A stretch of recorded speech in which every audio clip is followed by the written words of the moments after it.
so I work with other artists who are creating. And so to talk about how my queerness impacts my work, it is actually pretty huge because I'm using my whole person to impact, and I have to be very aware of my biases. So I think I'm going to tell you 2 stories. The first is a story of my career, so the various positions I've held and how that has impacted how I view myself. And then the second would be a story of how I have taken on the labels. I really do what Donna was speaking about adjectives and the ways in which I can,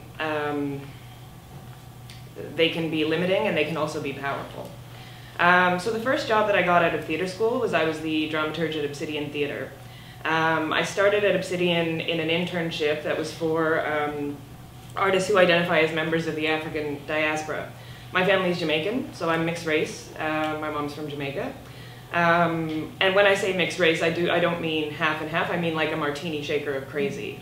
So there's a variety of peoples that have come together to make how I look, which is probably was passing as white, I think, is one thing that I have come to.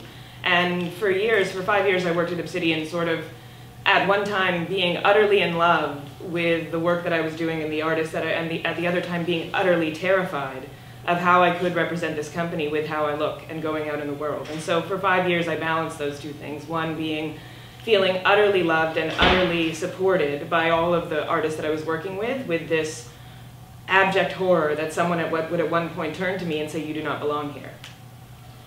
And that has actually prepared me quite well for working in the queer theater arena. The next job I got was working at Buddy's, running the Rhubarb Festival. Well, sure, the next institutional job I got was working at Buddy's, running the Rhubarb Festival and running the play development.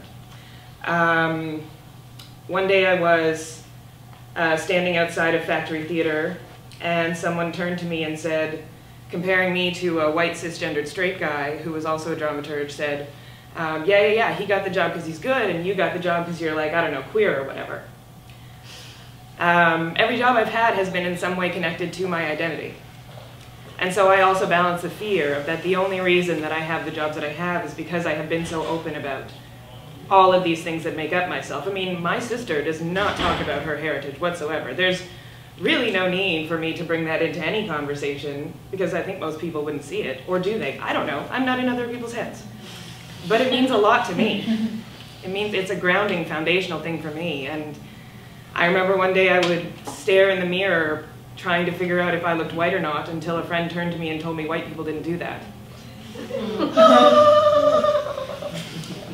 Which I took, and I kind of ran with. So in terms of talking only about my queer identity, I've had queer collaborators that I've worked with that believe that my racial identity is more important to me than my queer identity, and I've had culturally diverse artists I've worked with who believe that my queer identity is more important than my racial identity. So I don't actually know which I lead with first or where. I do know that when in 2013, I started a project called the WOW Project. This was sort of one of my first forays into working on queer theater. WOW Project, Women on Women. I didn't know any other queer women theater creators at the time, and so what I wanted to do was I wanted to start a lesbian playwrights unit. And then I started asking Alicia Stranges, Katie Sly, people that I knew, and one of the first reactions I got from most artists I asked were, "What do you mean by lesbian?" was the first question, which was my first lesson in labels. Is that who might fall under, who might be the artist that I wanted to work with might not identify as lesbian, so I had to really think about the words that I was using to describe the site that I was trying to create, to describe the conversation that I was trying to have. And that project went on to have many different iterations. I think we've held 8 events over the last 4 years, coinciding with my work at Buddy's. Has me being a woman affected the way in which people perceive my work? Yes. I'm sure that it has.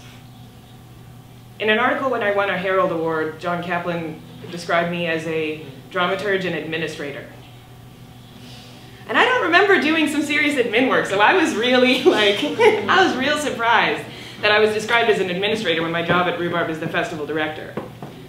And I don't know what about that says administrator. I do know that when I interview interns to to be a rhubarb intern and they ask me what I do, and they find out that I choose the pieces that are in rhubarb, more than half of them were quite surprised that I was the one who was choosing them. Like there was an invisible man behind me that I would turn to at some point and ask. So no, no one would ever say it. It's subtle. It's subtle.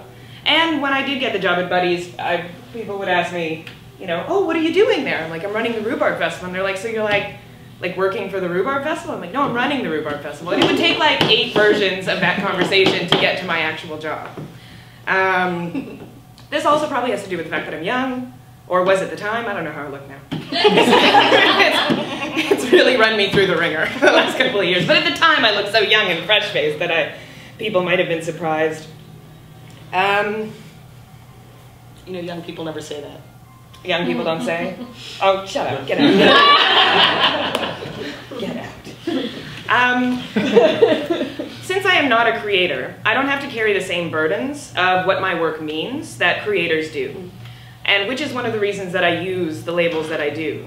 I've taken to using queer because I find it to be a more inclusive word. I like throwing lesbian out at audiences because the word that comes up after in their head is porn, and I like watching people try to navigate that and still take me seriously.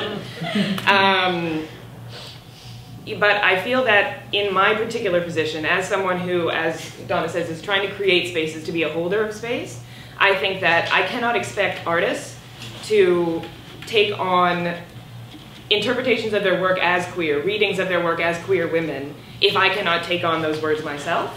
And also being a Google searchable queer is both a wonderful, powerful thing and also quite freaky.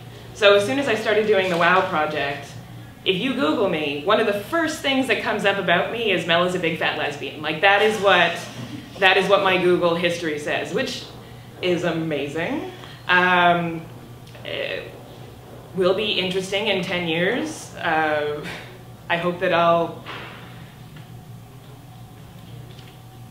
I'm so happy with the work that I've been able to do using these, like they've been so powerful for me. I've been very privileged in that every time I have been able to come out as something, through hard work and also through Toronto, have been able to carve out a space for myself as close to authentically me as possible.